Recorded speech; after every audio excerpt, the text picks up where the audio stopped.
British woman has learned the hard way that free speech does not extend to Facebook, at least not in Iran, where she's being held on a charge of insulting Islamic sanctities, which could carry the death sentence. Roya Sabiri Nagad Nabakht of Stockport was accosted by police and accused of espionage as she was getting off the plane in Shiraz, according to her husband, Dariush Tagipur. She was traveling to Tehran to see her family this past October. The 47-year-old woman is being detained at the Evin prison in Tehran, the location of numerous political prisoners. Tagipur said his wife was arrested for comments she made on an internet forum and on Facebook criticizing the regime in Iran for being controlling and too Islamic. "It's a very bad situation," Tagipur said. "We don't know what's going on. Roya is not well at all. She's scared that the government will kill her." Nasser Hamayoun Fekri, a family friend from Offerton, wrote Parliament member Robert Andrew Stunnell requesting he admonish the British government to intercede on Nabakht's behalf. Fekri said he thought Iran was a hotbed for human rights abuses. "Roya is not a political activist in any way," Fekri said. "She's just a normal citizen." Authorities didn't clarify why she's been arrested, and Dariush insists that the charges are based on a confession extracted from Roya under duress. The government needs to do all that is feasible to get the release of this innocent British citizen.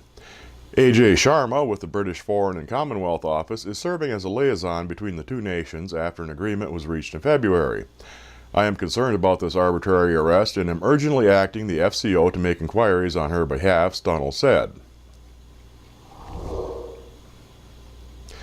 The thought police are on high alert in Saudi Arabia as a new set of laws designed to silence public dissent against Islam and the government now define all atheists as terrorists, according to a recent report from Human Rights Watch.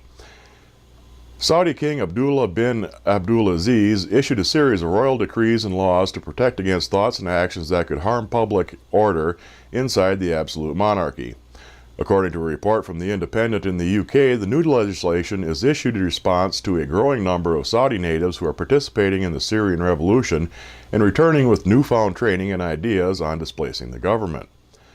Decree 44 criminalizes participating in hostilities outside the kingdom with penalties of up to 20 years in jail, according to Human Rights Watch. Joe Stork, Deputy Middle East and North Africa Director at Human Rights Watch, said that while Saudi Arabia has never been tolerant of dissent, the new laws turn almost any critical expression or independent association into crimes of terrorism. These regulations dash any hope that King Abdullah intends to open a space for peaceful dissent or independent groups. Activists Abdullah al-Hamid and Mohammed al-Qatani are currently serving lengthy prison sentences for criticizing the government and for participating in an illegal civil rights organization.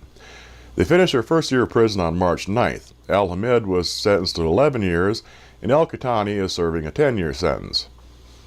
Their list of violations include breaking allegiance with the ruler, slandering the religiosity and integrity of the Supreme Council of Religious Scholars, sowing discord, and attempting to shake internal security of the country by calling for demonstrations. Other activists, Walid Abu el-Kaher and Miklif al-Shamari, were denied appeals and are expected to begin their prison sentences soon, according to Human Rights Watch. Speaking on the condition of anonymity, an activist told the organization, "Just talking to you now is considered terrorism. I could be prosecuted as a terrorist for this conversation." A ceremony that typically symbolizes a rebirth for Christians turned tragic in Guadalupe, California, when a man assisting with the baptism was pulled into the ocean after a large wave disrupted the proceedings.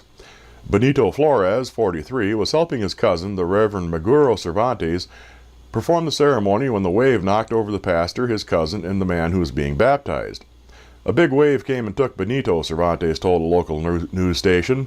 "I tried to take him out. He was heavy, and then another big wave came." Cervantes, the pastor at Santa Maria Church Jesus Christ Light of the Sky, said he and the man who was taking part in the ceremony temporarily lost their footing and were taken out to sea but were able to return to the shore. Emergency personnel, along with the U.S. Coast Guard, assisted in the search for Cervantes' cousin along a southern portion of the beach known for its strong currents.